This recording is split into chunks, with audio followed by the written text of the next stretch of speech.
Chennai shopping మాల్లో ఉగాది వేడుకలు. మీ పండుగ షాపింగ్ చెన్నై షాపింగ్ మాల్లో చేయండి. అందమైన వస్త్రాలతో పాటు విలువైన బహుమతులు పొందండి.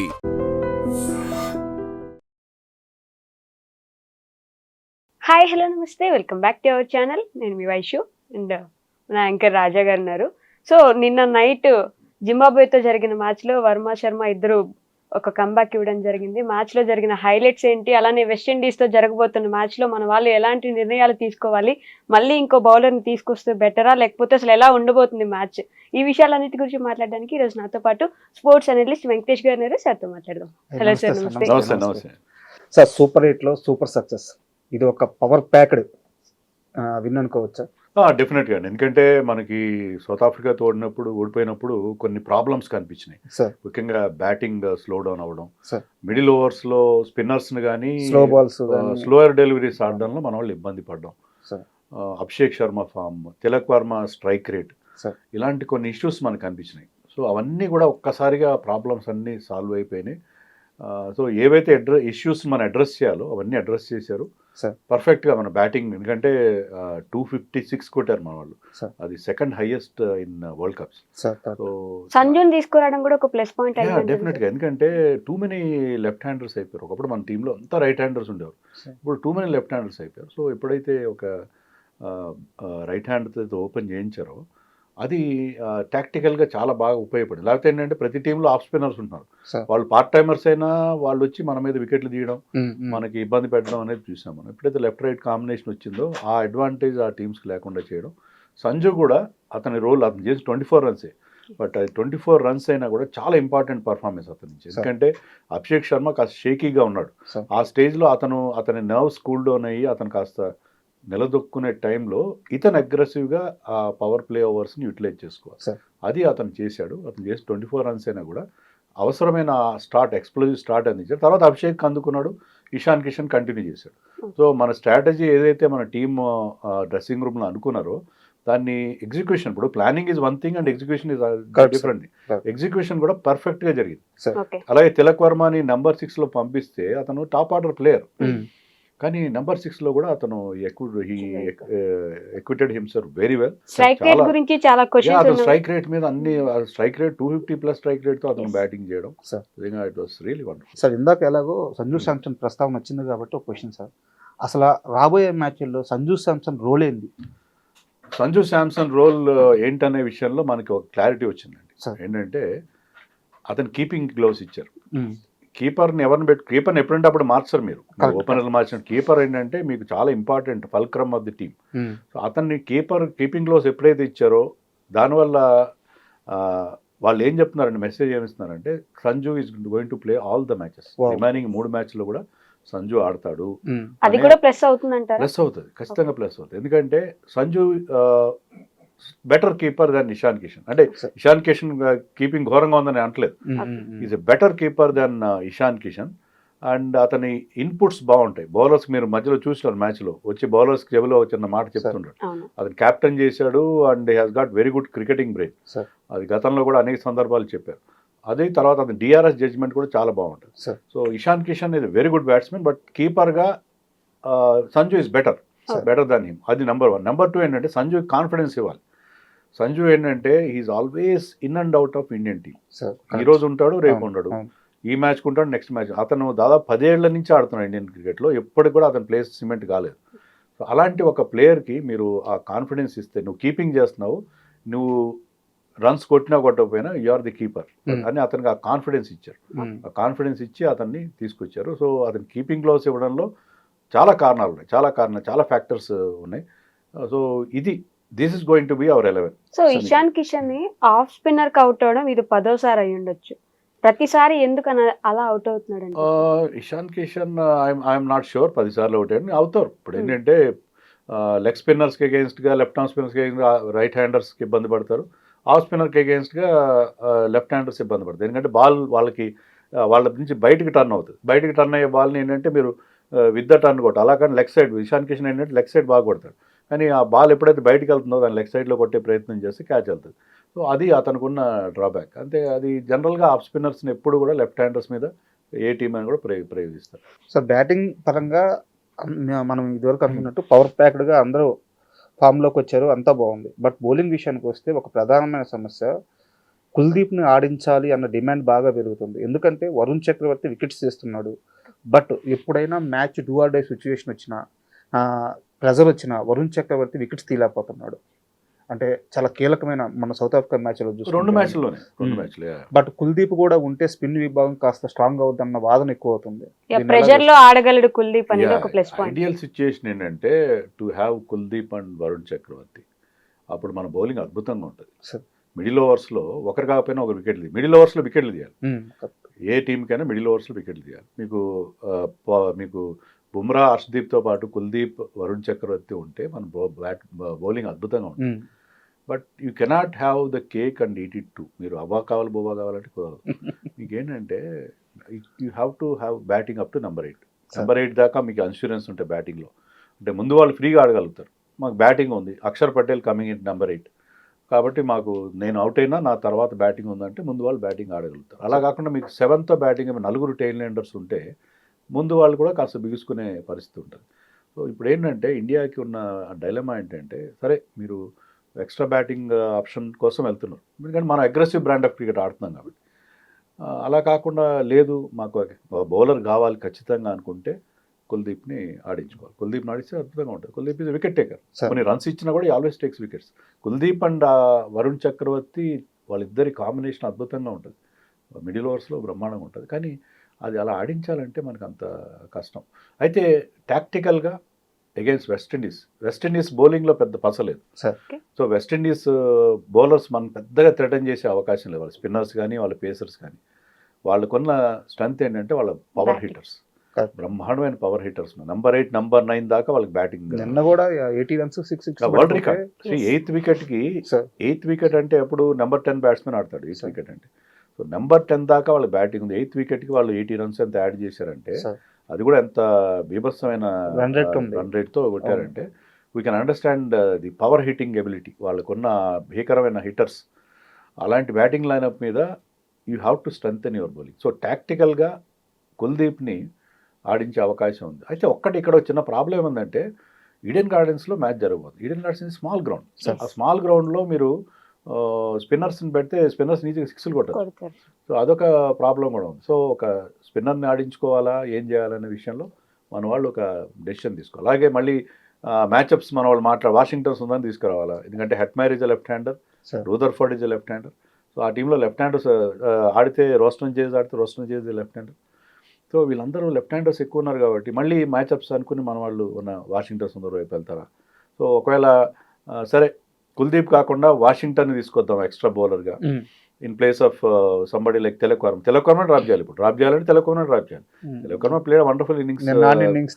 కానీ ఏంటంటే మీరు ఒక ఎక్స్ట్రా బౌలర్ కావాలి అనుకుంటే, ఒక ఆఫ్ స్పిన్నర్ కావాలనుకుంటే, కుల్దీప్ కంటే కూడా వాషింగ్టన్ ఆడిసి వాషింగ్టన్ కెన్ బ్యాట్ అండ్ అతను ఆ స్పిన్ బౌలింగ్ ఆప్షన్ మీకు థర్డ్ స్పిన్నర్గా కూడా ఉంటాడు.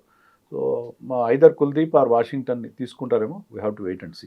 సరే, మొత్తం సినారియోలో రింకు సింగ్ని బలి చేసేసారు అనే ఒక వాదన వినిపిస్తుంది. ఎస్ అండి, నేను కూడా నాకు ఆ ఫీలింగ్ ఉంది. సో ఇదంతా మీరు కాంబినేషన్ సెట్ చేయడం రైట్ హ్యాండర్స్ లెఫ్ట్ హ్యాండర్స్లో దీంట్లో బలిపశువు అయింది ఎవరంటే ఖచ్చితంగా Rinku Singh. For no fault of his. Okay, అతను ఆడిన 5 నేను స్టాట్స్ కూడా చెక్ చేశాను. 5 innings ఆడితే 3 innings ఫెయిల్ అయ్యాడు. కానీ మీకు ఫినిషర్ అనేవాడు ఫెయిల్ అవుతాడు. ఫినిషర్కి ఎన్ని బాల్స్ ఆడతాడు? 5-6 balls వస్తాయి అతని. ఆ టైంలో హిట్టింగ్ చేయాలి. కానీ మిగతా 2 మ్యాచ్ల్లో అతను లాస్ట్లో వచ్చి ఆ కావాల్సిన 4లు 6లు కొట్టాడు. సో ఫినిషర్గా ఆడేవాడు అతని రోల్లో అట్ నెంబర్ 8 ఆర్ నెంబర్ 7 అతను వచ్చినప్పుడు ఏంటంటే limited number of balls face చేశారు. దాన్ని మ్యాక్సిమం యూటిలైజ్ చేసుకోవాలి. అది ఆ ఎబిలిటీ అతనికి ఉంది. ఈ can clear the boundary at will. అనుకున్నదే తడవగా బౌండరీ కొట్టగల ఎబిలిటీ ఉన్న ఏకైక ప్లేయర్ అతను. అతను ఫినిషర్గా అతను ఆ రోల్. ఇంకోటి ఏంటంటే is the best fielder in our team. మన టీంలో అతని ఫీల్డింగ్, అతని గ్రౌండ్ కవరేజ్ అద్భుతంగా ఉంటుంది. నిన్న ఏదో ఒక డిఫికల్ట్ క్యాచ్ డ్రాప్ చేశాడు, కానీ in general he's very good. అలాంటి ఒక ప్లేయర్ని ఇదంతా ఈ కాంబినేషన్స్ అంటే ఈ కాంబినేషన్స్ లాస్ట్ వరల్డ్ కప్లో కూడా అతను ఉండాల్సింది గ్యారంటీగా. స్క్వాడ్లో కూడా లేడు, ఎందుకంటే టీమ్ కాంబినేషన్ అవన్నీ చూసుకొని అతన్ని పక్కన పెట్టారు. ఈసారి టీంలో ఉన్నాడు, బాగానే ఉంది అనుకుంటే అతను ఆల్ టైం లేదు పాపం. కానీ ఈ combinations right hand left hand ఈ మ్యాచ్అప్స్ ఇవన్నీ దీంట్లో మొత్తం మీద అతను తప్పేం లేకపోయినా కూడా అతను బలైపోయాడేమో అనిపిస్తుంది. అంటే నిన్న జింబాబ్వే మ్యాచ్ మీదే మన బౌలింగ్ లైనప్ అంత ఇబ్బంది పడితే ఫీల్డింగ్ లో కానీ వెస్టిండీస్ మీద చాలా కష్టం అవబోతుంది అంటే వాళ్ళకి 10 వరకు బ్యాటింగ్ ఉందంటే ఇబ్బంది పడతారేమో ఇండియన్ టీం అని అనిపిస్తుంది. అండ్ వైష్ణవి క్వశ్చన్ కి కాస్త extension sir. Mm. Zimbabwe opener 97 runs చేసి నాట్అవుట్ గా ఉన్నాడు. సో ఒక బ్యాట్స్మెన్ జింబాబ్వే లాంటిది కంట్రీలో ఉన్న ఒక ఓపెనర్ బ్యాట్స్మెన్ 20 ఓవర్స్ చేసిన అవుట్ చేయలేకపోయాము. సో సేమ్ తన క్వశ్చన్ కి ఎక్స్టెన్షన్ ఇది. సో బౌలింగ్ విభాగం మీద చాలా డౌట్స్ అయితే ఉన్నాయి సార్. మీరు కనుక స్టాట్స్ చూస్తే బ్రయన్ బెనెట్ ఈ వరల్డ్ కప్ లో 5 మ్యాచ్లు ఆడినట్టున్నాడు. సార్ ఒకసారి అవుట్ అయ్యాడు అగేన్స్ట్ సౌత్ ఆఫ్రికా, మాత్రమే అవుట్ అయ్యాడు. ఒక్క మ్యాచ్ లో అవుట్ కాలేదు. సార్ 2 50 నాట్అవుట్స్ ఉన్నాయి, ఒక 48 నాట్అవుట్, నిన్న 97 not out. So is 22 years old, extremely talented, Sir. Probably hope of Zimbabwe. Sir. So అది మనం మన బౌలర్స్ని మనం క్రిటిసైజ్ చేయడం కూడా అతనికి ఇవ్వాల్సిన క్రెడిట్ కూడా ఇవ్వాలి. Sir. అద్భుతంగా బ్యాటింగ్ చేస్తున్నాడు. ఒకటేంటంటే అంతవరకు ఒక 6 కూడా కొట్టలేదు మిగతా మ్యాచ్లో. నిన్న 5-6 6లు 6 కొట్టాడు. అదొకటి. అంటే కాంపిటేటివ్ ఇంట్రెస్ట్ లేదు. మీ మ్యాచ్లో వాళ్ళు టార్గెట్ కోసం వెళ్ళలేదు. మీకు ఆస్కింగ్ రేట్ చూస్తే 16-17 ఉంది. ఆ టైంలో ఇంట్రెస్ట్ లేదు కాబట్టి మన వాళ్ళు కూడా వికెట్ల కోసం ఏంటంటే కొన్ని యార్కర్స్ ట్రై చేయడం, అవి ఫుల్ టాస్లు అవ్వడం, అది వాళ్ళకి అడ్వాంటేజ్. ఇలాంటి సిచ్యువేషన్లో ఏమవుతుందంటే ఎలాగో వాళ్ళు టార్గెట్కి వెళ్ళే మనం టైట్ బౌలింగ్ వేయాల్సిన అవసరం లేదు, వికెట్ల కోసం చెప్తుంది. బౌలర్లకు కొంచెం అది ఉంటుంది, ఒక ఫీలింగ్ ఉంటుంది, తపన వికెట్లు తీద్దామని చెప్పి. వికెట్లు కాలంలో వికెట్లు కనిపిస్తే వాళ్ళకి బాగుంటుంది. దానికోసం అంటే ఎక్స్ట్రా ట్రై చేశారు మన బౌలర్, అంతే తప్పిస్తే మన బౌలింగ్ ఏదో ఫెయిల్ అయింది అంటే నిన్న మీరు పిచ్ కూడా చూస్తే ఏంటంటే స్పిన్నర్స్కి ఏం లేదు ఆ పిచ్లో, ఎలాంటి హెల్ప్ లేదు. దాంట్లో అక్షర్ పటేల్ కొన్ని రన్స్ ఇచ్చాడు, బట్ వాళ్ళ ఫిగర్స్ మీరు ఓవరాల్ ఫిగర్స్ తీసుకుంటే రెస్పెక్టబుల్గా ఉన్నాయి. Bumrah figures, Harshdeep was our pick of the bowlers. Harshdeep అద్భుతంగా బౌలింగ్ చేశాడు, మంచి యార్కర్స్ వేసాడు. హర్షదీప్ అద్భుతంగా బౌలింగ్ చేశాడు. అండ్ బుమ్రా కూడా వికెట్ల కోసం వెళ్ళాడు నిన్న, అంత effective, but he bowled extremely well against south Africa. So ఇలాంటి కీలకమైన మ్యాచ్లో బుమ్రా మంచి బౌలింగ్ వేస్తాడు. నిన్న బౌలింగ్ మనం పెద్దగా పట్టించుకోవాల్సిన అవసరం లేదు. ఈవెన్ వరుణ్ అండ్ అక్షర్ కూడా దే విల్ కమ్ బ్యాక్. ఆ పిచ్ కూడా ఎలా ఉంటుందో మనకు తెలియదు. ఈడెన్ గార్డెన్స్లో పిచ్ ఎలా ఉంటుంది. ఇప్పుడు చెన్నైలో వచ్చినంత పెద్ద స్కోర్లు ఈ వరల్డ్ కప్లో ఎక్కడ రాలేదు. సో అందుకని అది flattest of all pitches. So దాన్ని మనం ఈడెన్ గార్డెన్స్ సైజ్ తిన్నది. అక్కడ అవుట్ ఫీల్డ్ కూడా చాలా ఫాస్ట్గా ఉంటుంది. మీరు బాల్ని సరిగ్గా గ్యాప్లో ఆడగలిగితే బౌండరీకి దూసుకెళ్తుంది అక్కడ. బట్ అక్కడ ఆ గ్రౌండ్లో ఆ డేంజర్ అయితే ఉంటుంది. బట్ అక్కడ పిచ్ ఎలా ఉంటుంది, పిచ్ అంత హై స్కోరింగ్ అయితే లేదు. కాబట్టి మనం ఈ జింబాబ్వేలో కూడా మీరు చూస్తే బెనెట్ తప్పిస్తే మిగతా వరకు పెద్దగా 30 ఎంతో సికందర్ రాజు వాళ్ళు క్యాప్టెన్ చేశాడు. అంతకుమించి మనం పెద్దగా అనుకోవడానికి ఏం లేదు. మన బౌలింగ్ ఫెయిల్ అయింది అంటే నేను దాన్ని పూర్తిగా యాక్సెప్ట్ చేయను. ఇన్ఎఫెక్టివ్గా ఉంది, ఓకే, అగ్రీ. వెస్టిండీస్ ని కట్టడి చేయాలంటే మన వాళ్ళు ఎలాంటి జాగ్రత్తలు తీసుకోవాలి అంటారు? అది మనకి పెద్ద ఛాలెంజ్ అది. ఎందుకంటే మీకు వాళ్ళకి ఉన్న నంబర్ అంటే వాళ్ళ షై హోప్ వాళ్ళ క్యాప్టెన్ తప్పిస్తే మిగతా వాళ్ళందరూ కూడా బిగ్ హిటర్స్. వాళ్ళు 4లు 6లు విపరీతంగా బాధగల క్యాపబిలిటీ ఉండేవాళ్ళు. సో అలాంటి వాళ్ళ మీద మనం ఏం చేయాలంటే ఏం చేస్తే వాళ్ళని కట్టడి చేయగలుగుతాం. మనం యాక్యురేట్గా బౌలింగ్ చేయాలా లేకపోతే ఒక స్ట్రాటజీ ప్రకారం వేయాలా అనేది మన కోచ్ల చేతిలో ఉన్న ఒక రెస్పాన్సిబిలిటీ.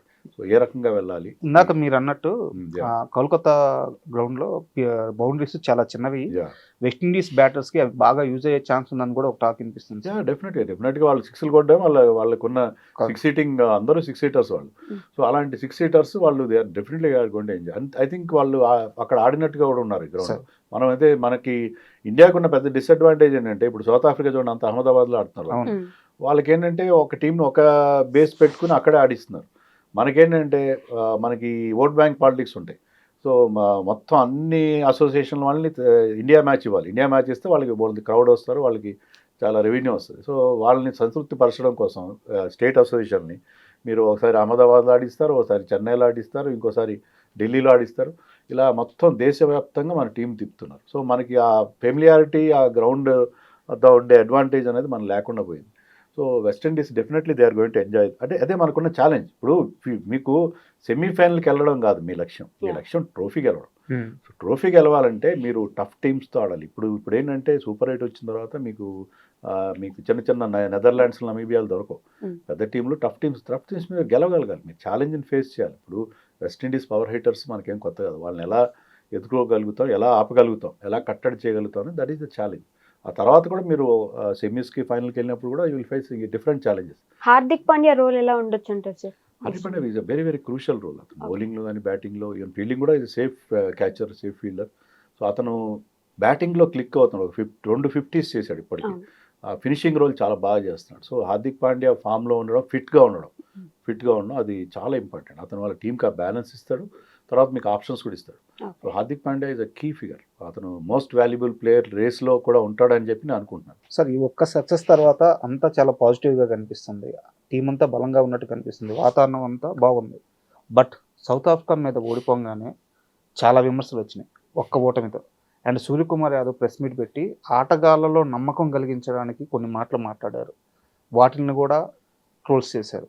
సో ఒక్క ఓటమి ఇంత ట్రోల్స్ కారణమైంది, దీన్ని ఎలా చూడొచ్చు? ఈ ప్రజెంట్ ఆటగాళ్ళు ఎలా తీసుకోవాలి? ఇప్పుడు సోషల్ మీడియాలో అలా ఉంది, రామ అంటే బూతు అలా అయిపోయింది. సోషల్ మీడియాని మనం నమ్మడానికి లేదండి. ఇప్పుడు మీరు చెప్పింది చాలా కరెక్ట్. అభిషేక్ శర్మ గురించి అతను ఏం చెప్పాడు? నాకు అభిషేక్ శర్మ గురించి బెంగ లేదు, అతన్ని బౌలింగ్ చేసే బౌలర్స్ గురించి నాకు వాళ్ళు బెంగపడాలి తప్ప నేను అది మీ ప్లేయర్ మీకు సపోర్ట్ బ్యాక్ చేయడం, మీ ప్లేయర్స్ మీరు వెనకేసుకురావాలి. ఎస్ అభిషేక్ శర్మ మాకు బెంగే లేదు అని చెప్తే అది ఏదో చాలా యారగెంట్గా మాట్లాడాడు, చాలా ఎక్స్ట్రా మాట్లాడాడు, అది కాదు. ఇప్పుడు కెప్టెన్ ఏం చేయాలి? ఆల్రెడీ ఆ ప్లేయర్ డౌన్ ఉన్నాడు, 3 డక్అవుట్స్ అయిన పరిస్థితిలో ఆ ప్లేయర్కి కాన్ఫిడెన్స్ ఇవ్వాలి, కెప్టెన్ కాన్ఫిడెన్స్ ఇవ్వాలి. ఏంటి అభిషేక్ శర్మను తీసేయాలి, నేను సంజు శాంసన్ అభిషేక్ శర్మ పక్కన పెట్టాలా అని అంటే ఏంటంటే అతను ఆ ప్లేయర్ కూడా చాలా హ్యాపీగా ఫీల్ అవుతాడు, కెప్టెన్ నా మీద ఎంత విశ్వాసం ఉంది, ఓపెన్గా చెప్తున్నాడు అని చెప్పి. సో ఆ రకంగా ప్లేయర్స్ని మోటివేట్ చేయడం కోసం అంటే దానికి విపరీతార్థాలు తీస్తే దాన్ని మనం ఎట్లా చూస్తాం మనం? సో సోషల్ మీడియాలో ఎన్ని మాట్లాడు, మీరు సౌత్ ఆఫ్రికా మీద ఓడిపోతే ఈ టీం ఎందుకు పనికిరాదు అని చెప్పేశారు. ఒక్క match any team will have one bad day at the office, ఎక్కడైనా ఒకసారి అవుతుంది, అది ఎవరికైనా అవుతుంది. దానికి మనం కొన్ని తప్పులు చేసాం. ఈ మ్యాచ్లో రికవర్ చేస్తున్నాం, స్లోయర్ బాల్స్ విపరీతంగా మన వాళ్ళు నెట్స్లో స్లోయర్ బాల్స్ ఆడడం ప్రాక్టీస్ చేసి ఆ స్లోయర్ బాల్స్ని బౌండరీలు కొట్టారు. అలా మన వాళ్ళు స్పిన్ ఆడడంలో, స్వీప్ షాట్ కొట్టడంలో, రివర్స్ స్వీప్లు కొట్టడంలో అన్నీ మనకు ఏవైతే లోపాలు ఉన్నాయో అవన్నీ సరిదిద్దుకునే ప్రయత్నం చేశారు. చేసిన తర్వాత ఈవెన్ జింబాబ్వే మీద మన వాళ్ళు అంత బాగా గెలిస్తే కూడా ఏం గెలిచారు? బౌలింగ్ బాగాలేదు, శివం దూబేని ఎందుకు బౌలింగ్ ఇచ్చారు, నెట్ రన్ రేట్ ఎందుకు ఎఫెక్ట్ అవుతుంది? నెట్ రన్ రేట్ గురించి అసలు సమస్య రాదు కదా. ఇప్పుడు నెట్ రన్ రేట్ గురించి ఆలోచిస్తే మీరు మ్యాచ్లకు వెళ్ళలేరు. You have to aim at winnowing the matches. Net run rate చూసుకోవాలి, ఇవన్నీ చూసుకోవాలంటే first target winnowing, primary target is winnowing the match. అలా కాకుండా శివం దుబేకి ఎందుకు బౌలింగ్ ఇచ్చారు? శివం దుబేకి బౌలింగ్ ఇవ్వడంలో ఖచ్చితంగా ఒక స్ట్రాటజీ ఉంది. ఎందుకంటే మనం అనుకున్నట్టుగానే వెస్టిండీస్ బ్యాట్స్మెన్ అంత భీకరంగా బ్యాటింగ్ చేస్తున్నప్పుడు స్పిన్నర్స్ని వాళ్ళు బాగా కొడుతుంటే మీకు 6th బౌలర్ మీకు కవర్ చేయాలి. ఒక స్పిన్నర్ ఎవరైనా సరిగ్గా బౌలింగ్ చేయని రోజు, Varun Chakravarthy had an off day and against South Africa, అలాంటప్పుడు అతని కోటాలో ఒక 2 ఓవర్లు శివం దుబే 6th బౌలర్ కవర్ చేయాలి. ఆ కవర్ చేసినప్పుడు అతనికి ఆ కాన్ఫిడెన్స్ రావాలంటే డెత్లో బౌలింగ్ వేసి ఒక వికెట్ కూడా వచ్చింది అతనికి కొంచెం కాన్ఫిడెన్స్ ఇవ్వాలి, ఆ డెత్ అతనికి అలవాటు చేయాలని చెప్పి అతనికి బౌలింగ్ ఇచ్చారు. అంతే తప్ప నెట్ రన్ రేట్ గురించి ఆలోచించి మాకు అలా వర్షం వస్తుందేమో, పిడుగులు పడతాయేమో, తుఫాన్ వస్తుందేమో ఆలోచిస్తే లేని సమస్యల్ని కొని తెచ్చుకుంటే there is no meaning in that. Tilak Varma కూడా బౌలింగ్ వేయగలిగిన క్యాపబిలిటీ ఉంది కదా సార్, పాకిస్తాన్ మీద కూడా వికెట్ తీసుకున్నారు. Tilak Varma can bowl, Abhishek Sharma can bowl. అయితే నేనైతే ఇది ఇక్కడ స్పిన్నర్స్ ఆ చిన్న గ్రౌండ్లో స్పిన్నర్స్ని ఒకవేళ స్పిన్నర్స్ మీద 6లు కొట్టడం ఈజీ అవుతుంది. స్పిన్నర్స్ని 6లు కొడుతున్నారంటే we have to ball back అనే మీడియం పేసర్. సో అందుకని అతన్ని కాస్త అతనికి ఆ 6th బౌలింగ్ ఆప్షన్ అతను ప్రతి మ్యాచ్లో కూడా అతనికి బౌలింగ్ ఇవ్వడం మనం చూసాం. తిలక్ వర్మ బౌల్డ్, రింకు సింగ్ బౌల్డ్, పాకిస్తాన్ మీద రింకు సింగ్ కూడా బౌలింగ్ చేశారు. సో ఇవన్నీ ఆప్షన్స్ వాళ్ళకి ఆ మ్యాచ్ సిచ్యుయేషన్లో ఆ గేమ్ టైం ఇస్తే వాళ్ళు దే విల్ బి రెడీ, కొంచెం టఫర్ ఛాలెంజెస్కి రెడీగా ఉండే ప్రయత్నం చేస్తారు టీం. దాన్ని సోషల్ మీడియాలో ఎవరికి తోచినట్టు వాళ్ళు దాన్ని కామెంట్ చేసి దాన్ని వైరల్ చేసేసి, అంటే ఇలాంటివి మసాలా ఐటమ్స్ బాగా వైరల్ అవుతాయి, దాన్ని ఇంకా బాగా మసాలా దట్టించి వైరల్ చేయడం అనేది మనం చూస్తున్నాం. మీరు మసాలా అన్నారు కాబట్టి నా దగ్గర అలాంటి మసాలా క్వశ్చన్ ఒకటి ఉంది. ఇప్పుడు ఆల్మోస్ట్ మనం వెస్టిండీస్ మీద గెలిస్తే కన్ఫామ్గా సెమీస్కి వెళ్ళిపోవడం ఖాయం అయిపోయింది. అయితే చాలామంది డౌట్ ఏంటంటే అటు సైడ్ నుంచి పాకిస్తాన్ కూడా సెమీస్కి వస్తుందా, పాకిస్తాన్తో మళ్ళీ ఇంకో మ్యాచ్ ఉండే అవకాశం ఉందా? ఈ ఒక్క క్వశ్చన్ అయితే బాగా గట్టిగా వినిపిస్తుంది సార్. వస్తే మనకేం బాధ లేదు. పాకిస్తాన్ ఆ గ్రూప్ నుంచి వచ్చే టీమ్స్లో ఇంగ్లాండ్, న్యూజిలాండ్ కంటే పాకిస్తాన్ చాలా ఈజీ అపోనెంట్ అవుతారు మనకి సార్. ఇవి అంటే మళ్ళీ ఇక్కడ హైప్ ఉంటుంది, అంత ఎమోషన్స్, ఎన్ని ఎమోషనల్ టాక్ అంతా ఉంటాయి, కానీ opponent wise Pakistan is the easiest opponent. వస్తే we should feel happy, actually చాలా హ్యాపీగా ఫీల్ కావాలి. కానీ అవకాశాలు చాలా తక్కువ మీకు, ఎందుకంటే మీరు అక్కడ చూడండి, న్యూజిలాండ్ చాలా మంచి ఫామ్లో ఉన్నారు. న్యూజిలాండ్ ఇంగ్లాండ్ని ఓడించవచ్చు. ఒకవేళ ఇంగ్లాండ్ ఓడిస్తే న్యూజిలాండ్ త్రూ, దానికి ఇంకా పాకిస్తాన్ శ్రీలంక మ్యాచ్కి ఎలాంటి వాల్యూ ఉండదు. ఒకవేళ పాకిస్తాన్ గెలిచినా కూడా ఇంగ్లాండ్ పాకిస్తాన్ మ్యాచ్లో నెట్ రన్ రేట్ ఆధారంగా వాళ్ళు చాలా పెద్ద మార్జిన్తో శ్రీలంకను ఓడించాలి. ఇప్పుడున్న పరిస్థితిలో వాళ్ళకి ఛాన్సెస్ చాలా తక్కువ, ఒక 30% ఛాన్సెస్ తప్పలేవు. సో దానికి 2 ఫ్యాక్టర్స్ కావాలి. న్యూజిలాండ్ మీద ఇంగ్లాండ్ గెలవాలి, రెండోది శ్రీలంక మీద పాకిస్తాన్ గెలవాలి. వాళ్ళు నెట్ రన్ రేట్ అయితే వాళ్ళకి అడ్వాంటేజ్ ఏంటంటే ఎంత నెట్ రన్ రేట్తో తెలుస్తుంది. సో వాళ్ళకి ఆ ఛాన్స్ ఉంది, థియరాటికల్ ఛాన్స్ ఉంది. కానీ వాళ్ళు ఇప్పుడున్న ఆడుతున్న తీరు, శ్రీలంక కూడా బాగా ఆడట్లేదు కాబట్టి వాళ్ళకి ఛాన్స్ ఉంటుంది. కానీ బట్ నా ఫీలింగ్ ఏంటంటే ఈ శ్రీలంక టీం పాకిస్తాన్ని వాళ్ళ కండిషన్స్లో ఓడించగలదేమని అనిపిస్తుంది. We have to wait and see, చెప్పలేము. శ్రీలంక బ్యాటింగ్ మీద ఎవరికి కూడా ఇప్పుడు కాన్ఫిడెన్స్ లేదు. అండ్ ఈ నరేంద్ర మోడీ స్టేడియం అహ్మదాబాద్, ఈ ఫోబియా ఏంటి సార్? ఫోబియా అంటే ఇప్పుడు ఓకే, మనకి November 19th, 2023 అదొక్కటే మనకి ఉన్న ప్రాబ్లం. అంతకుముందు అక్కడ మనం గెలిచిన సందర్భాలు ఉన్నాయి, మ్యాచ్లు గెలిచాం. కానీ ఆ నవంబర్ మ్యాచ్ తర్వాత మొన్న సౌత్ ఆఫ్రికాతో ఓడిపోవడం, ఇప్పుడు ఫైనల్ అక్కడ ఫైనల్ అక్కడ పెట్టడం ఏంటంటే అది పెద్ద స్టేడియం, మోడర్న్ స్టేడియం. అంత మంచి స్టేడియం కట్టినప్పుడు 1,00,000 పైగా 1,20,000 1,30,000 మంది చూస్తారు.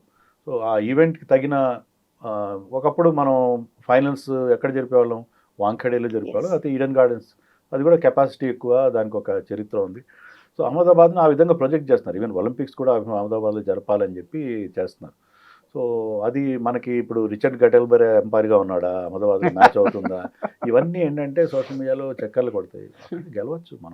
మన ఉప్పల్ స్టేడియంకి ఒకప్పుడు ఉప్పల్ స్టేడియం స్టార్ట్ అయిన కొత్తల్లో దాని మీద చాలా విమర్శలు వచ్చేసినాయి. ఉప్పల్ స్టేడియంలో టీమ్స్ ఇండియన్ టీం ఓడిపోతుంది, సన్ రైజర్స్ లేకపోతే అప్పుడు డక్కన్ చార్జర్స్ ఓడిపోతుందని చెప్పి దానికి వాస్తు గుడి కట్టి అన్నీ చేస్తే ఇప్పుడు ఉప్పల్ స్టేడియంలో మన టీం బ్రహ్మాండంగా గెలుస్తుంది. సో ఇవన్నీ సెంటిమెంట్స్ ఇవి. సో సెంటిమెంట్స్ తప్పిస్తే నాకైతే అభ్యంతరం లేదు. ఓకే, ప్రతిదీ తీసుకెళ్ళి అహ్మదాబాద్లో పెట్టడం ఇస్ నాట్ రైట్. బట్ ఎందుకంటే ఈడెన్ గార్డెన్స్ కానీ వాంకడే కానీ బోల్డ్ చరిత్ర ఉంది, అక్కడ కూడా బాగున్నాయి. ప్రతిదీ తీసుకెళ్ళి అక్కడ పెడుతున్నారు. దానికి ఆ పొలిటికల్ రీజన్స్, జైషా కావచ్చు, అమిత్ షా కావచ్చు, ఎవరైనా కావచ్చు, నరేంద్ర మోడీ ప్రైమ్ మినిస్టర్ పేరు మీద ఉంది కాబట్టి. అలా అంటే సూపర్ 8లో ఫస్ట్ మ్యాచ్ ఇండియా ఓడిపోతే ఫైనల్స్ ఖచ్చితంగా గెలుస్తుంది అనేది కూడా వింటున్నాం. ఇవన్నీ ఇలాంటివన్నీ రకరకాల చెప్తారు. ఒక మలయాళీ టీంలో ఉంటే గెలుస్తారు, ఎందుకంటే మీకు 83లో గెలిచినప్పుడు సునీల్ వాల్సన్ ఉన్నాడు. తర్వాత మనం 2 సార్లు 2011లో 2007లో గెలిచినప్పుడు శ్రీశాంత్ ఉన్నాడు. 24లో గెలిచినప్పుడు సంజు శాంసన్ టీంలో ఉన్నాడు. ఇప్పుడు కూడా సంజు ఉన్నాడు. సో ఒక మలయాళీ ప్లేయర్ టీంలో ఉంటే మనం ఖచ్చితంగా టైటిల్ గెలుస్తామని అలాంటి సెంటిమెంట్స్ చాలా ఉన్నాయి. సో వెస్టిండీస్ నుంచి అంటే మనకి ఫైనల్గా ఎలాంటి ఒక ఛాలెంజ్ రాబోతుంది, మ్యాచ్ ఎలాంటి ప్లానింగ్తో వెళ్ళాలి, మీ ఐడియాలజీ ప్రకారం చెప్పండి. Good toss to lose. Toss ఓడిపోవడం మంచిది. గెలిస్తే ఏం చేయాలనేది అర్థం కాదు. వాళ్ళకి బ్యాటింగ్ ఇస్తే వాళ్ళు చెలరేగిపోతారు. 250 కొట్టారంటే మనం ఎంత కొట్టినా స్కోర్ బోర్డ్ ప్రెషర్, ఎంత పిచ్ అనుకూలంగా ఉన్నా స్కోర్ బోర్డ్ ప్రెషర్ ఉంటుంది. అలా కాదు, మనమే ఫస్ట్ బ్యాటింగ్ చేసామంటే మన టార్గెట్ని వాళ్ళు ఈజీగా చేసేస్తారేమో అని ఒక భయం ఉంటుంది. డ్యూ ఫ్యాక్టర్ ఉంటుందా, ఇలాంటివన్నీ ఏం తెలియదు మనకి. సో టాస్ ఓడిపోవడం మంచిది. కానీ నన్ను అడిగితే మనం వాళ్ళ మీద ఫస్ట్ బ్యాటింగ్ చేసి ఒక పెద్ద స్కోర్ చేస్తే బాగుంటుందేమో నాకు అనిపిస్తుంది. ఎందుకంటే వాళ్ళకే మనం ఛాన్స్ ఇస్తే వాళ్ళు రెచ్చిపోతే మనకి ఆ స్కోర్ బోర్డ్ ప్రెషర్ కూడా ఉంటుంది. ఇప్పుడు అలా కాకుండా ఎలా అయితే మనం జింబాబ్వే మీద ఆడామో, ఫస్ట్ బ్యాటింగ్ చేసి ఒక పెద్ద వాళ్ళ బౌలింగ్ వీక్ బౌలింగ్ కాబట్టి వాళ్ళ మీద మనం స్కోర్ బోర్డ్ ప్రెషర్ పెట్టి వాళ్ళు ఆ ఆస్కింగ్ రేట్ చూసుకుంటూ ఆడే పరిస్థితి ఉంటే వాళ్ళు అంత చెలరేగిపోకుండా ఉంటారేమో అని అనిపిస్తుంది నాకు. So I think better to bat first against. అక్కడ బాగా అంటే హెట్మేయర్ ఫార్మ్స్ చాలా ఆందోళన కలిగిస్తుంది. భారీ సిక్స్లు కొట్టగలుగుతున్నాడు, స్ట్రైక్ రొటేట్ చేయగలుగుతున్నాడు, మ్యాచ్ పరిస్థితిని బట్టి తన ఆటతీరు మార్చుకోగలుగుతున్నాడు. సో హెట్మేయర్కి మన దగ్గర ఉన్న ఎలాంటి ప్లాన్స్ ఉన్నాయి అంటే, హెట్మేయర్ కూడా మీరు చూస్తే ఏంటంటే ఈవెన్ అగైన్స్ జింబాబ్వే అతనికి స్టార్టింగ్లో క్యాచ్ డ్రాప్ అయింది సార్. అలాగే మీకు ఇక్కడ కూడా మన సౌత్ ఆఫ్రికా ఎర్లీగా అవుట్ అయ్యాడు. సో అతను కొన్ని ఛాన్సెస్ కూడా ఇస్తాడు. ఆ ఛాన్సెస్ అదే Varun Chakravarthy I think is the right man. Varun చక్రవర్తిని అతని మీద పవర్ ప్లేలో అతను నెంబర్ 3లో ఆడుతున్నాడు. ఐపీఎల్లో అయితే అతను ఫినిషర్గా ఆడుతాడు, కానీ ఇక్కడ నెంబర్ 3లో టాప్ ఆర్డర్లు చాలా బాగా ఆడుతున్నాడు. టీంకి చాలా ఇంపార్టెంట్ ప్లేయర్. సో హెట్మేయర్ని మనం అవుట్ చేయాలంటే వరుణ్ చక్రవర్తిని ఎర్లీగా తీసుకొచ్చి అతను ఛాన్స్ తీసుకుంటాడు. పవర్ ప్లేయర్ కనుక అతను బ్యాటింగ్కి వస్తే అతను పెద్ద షాట్లు ఆడే ప్రయత్నం చేస్తాడు, క్యాచ్ ఇచ్చే అవకాశం ఉంటుంది. సో వరుణ్ చక్రవర్తి వర్సెస్ హెట్మేయర్, అదే అతన్ని మనం అతను ఛాన్స్ తీసుకుంటాడు కాబట్టి దాన్ని యూటిలైజ్ చేసుకోవడానికి అతన్ని మనం ఊరించి అవుట్ చేయడం, ఏదో సంథింగ్ ఒక వెయిట్ ఇచ్చి అతన్ని అవుట్ చేసే ప్రయత్నం చేయాలి. సోషల్ మీడియాలో ఒకటి చూశాను సార్, అది నిజమో కాదో తెలియదు, ఇలాంటి వాళ్ళని అడిగితే తెలుస్తుందని ఆగాను. ఈ వరల్డ్ కప్ లో మ్యాచ్లు జరుగుతున్నప్పుడు ఈ డ్యూ ఫ్యాక్టర్ ని రెక్టిఫై చేయడానికి యుఎస్ నుంచి ఏదో స్ప్రేలు తెప్పించారని చెప్పి విన్నాను. ఆ స్ప్రే మామూలుగా స్ప్రేలు జల్లుతూనే ఉంటారు, కానీ డ్యూ అనేది ఎక్కడి నుంచో బయట నుంచి పడదు, కింద నుంచి ఫామ్ అవుతుంది. సో ఈ వరల్డ్ కప్లో మనం డ్యూ అంత పెద్ద ఇంపాక్ట్ మనం చూడలేదు, కొంత ఉంది. అంటే ఈ పర్టికులర్ ఈ సీజన్ వల్లనేమో డ్యూ ఫ్యాక్టర్ అంతగా మనకు కనబడలేదు. కానీ పోను డ్యూ ఉండే అవకాశం ఉంది. అంటే టెంపరేచర్స్ ఇప్పుడు డ్యూ ఎప్పుడు ఫామ్ అవుతుందంటే డే టెంపరేచర్కి నైట్ టెంపరేచర్ మధ్య ఎక్కువ వ్యత్యాసం ఉన్నప్పుడు ఫామ్ అవుతుంది. ఇప్పుడు ఎండలు పెరుగుతున్నాయి కాబట్టి మీకు సెమీస్కు అలా వచ్చేసరికి డ్యూ ఫామ్ అయ్యే అవకాశం ఉంటుంది. మన ఐపీఎల్లో మనకి విపరీతంగా డ్యూ కనిపిస్తుంది. సో అందుకని డ్యూ ఫ్యాక్టర్ కోసం మీరు ఎన్ని చేసినా సరే కొంత ఎఫెక్ట్ ఉంటుంది. డ్యూ వల్ల 2 రకాల ఇబ్బందులు వస్తాయి. అంటే పిచ్ చాలా బాగా తయారవుతుంది. ఫస్ట్ హాఫ్లో కంటే సెకండ్ హాఫ్లో పిచ్ ఇంకా బ్యాటింగ్కి అనుకూలంగా మారుతుంది. రెండోది బాల్ గ్రిప్ చేయడంలో అది ఏదో ఒక తడిచిపోయిన సోప్ లాగా అయిపోతుంది. సో అది ముఖ్యంగా స్పిన్నర్స్ చాలా ఇబ్బంది పడతారు. సో డ్యూ వల్ల డెఫినెట్గా డిసడ్వాంటేజ్ ఉంటుంది. సో ఎన్ని కెమికల్స్ తెప్పించినా ఏం చేసినా కొన్నిసార్లు ఇబ్బంది. డ్యూని మీరు జయించాలంటే ఒకటే పని చేయాలి. ఒకవేళ మీరు ఫస్ట్ కనుక బ్యాటింగ్ చేస్తే మీరు 180 చేసేది ఇంకొక 20 రన్స్ ఎక్స్ట్రా చేయాలి. ఎక్స్ట్రా చేస్తే అది ఆ డ్యూ ఫ్యాక్టర్ని న్యూట్రలైజ్ చేయడానికి వీలవుతుంది. ఈ క్వశ్చన్ టూ ఎర్లీ అవుద్ది, బట్ అడుగుతున్నాను. ఫైనల్గా మనకి కప్పు కొట్టడానికి అడ్డుగా ఉన్న టీం ఏదంటే ఏం చెప్తారు బలాబలాలను బట్టి? అంటే ఫామ్ ప్రకారం చూస్తే ఖచ్చితంగా సౌత్ ఆఫ్రికా. South కానీ ఈ సూపర్ 8లో చూసుకుంటే ఇప్పుడు వెస్టిండీస్ని దాటుకోవాలి మనం. ఒక హర్డిల్ అది. వెస్టిండీస్ ఎప్పుడూ లేనంత పవర్ఫుల్గా అంత స్ట్రాంగ్గా కనిపిస్తుంది. వాళ్ళకి ఉన్న అడ్వాంటేజ్ ఏంటంటే వాళ్ళ లీగ్స్లో ఆడే ప్లేయర్స్ అందరూ ఆడుతున్నారు. మామూలుగా చాలామంది అవాయిడ్ చేస్తారు. హెట్మైర్లు, షెపర్డ్లు వీళ్ళందరూ ఆడుతున్నారు కాబట్టి వాళ్ళకి చాలా పవర్ఫుల్ బ్యాటింగ్ లైన్ అయిపోతుంది. కానీ ఓవరాల్గా ఈ వరల్డ్ కప్లో మోస్ట్ ఇంప్రెసివ్ సైడ్ ఏంటంటే సౌత్ ఆఫ్రికా. సో మళ్ళీ ఇఫ్ ఎవ్రీథింగ్ గోస్ రైట్ మళ్ళీ south Africa versus India final చూసే అవకాశం మనకు అనిపిస్తుంది. Sir thank you very much sir. ఎందుకంటే చాలా అనుమానాలు ఉన్నాయి, అంటే కొంత ఆనందం ఉన్నా కొన్ని భయాలు ఉన్నాయి, అన్నిటిని చాలా వరకు క్లారిఫై చేశారు. Thank you thank you so much sir. And for more videos, Please subscribe to iDream. Please subscribe to iDream. Please subscribe iDream. And please subscribe to iDream. For more videos, subscribe to iDream. please like, share and subscribe to the channel. Congratulations, iDream. Subscribe to iDream. Subscribe to iDream. So subscribe to iDream Media. iDream team andarki huge congratulations. Please subscribe iDream Media. Please subscribe to iDream. Subscribe iDream. Please subscribe to iDream. iDream అంటే నా కళల ఛానల్ను subscribe చేసుకున్న నోరు తిరుగుతలేదు, మీరైతే గంట గుర్తు కొట్టండి. For more such videos, please subscribe to iDream.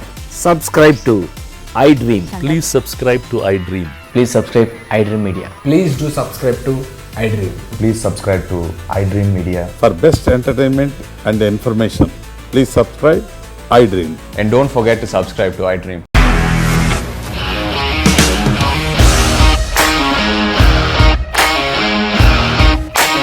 ఇండస్ట్రీలో కమిట్మెంట్ ఇష్యూస్ వస్తే నీకు కూడా వచ్చినట్టు? మార్నింగ్ తీసుకెళ్ళాలంటే కొట్టి పడేసాడు.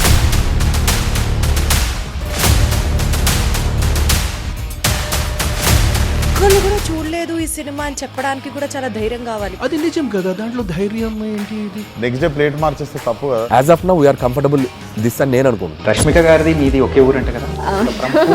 నీకు కోపం వచ్చిందంటే బాగా తిట్టేత్తరా? తిట్టేద్దామండి. నిజంగా గేమ్ ని ఎలా చేంజ్ చేయగలిగారు? ఏపీఎస్ఎఫ్సి వాళ్ళకి 6 నెలల్లో నేను 6 లక్షలు కట్టా. బిజినెస్ చేయాలనుకుంటే it is as difficult as riding a tiger.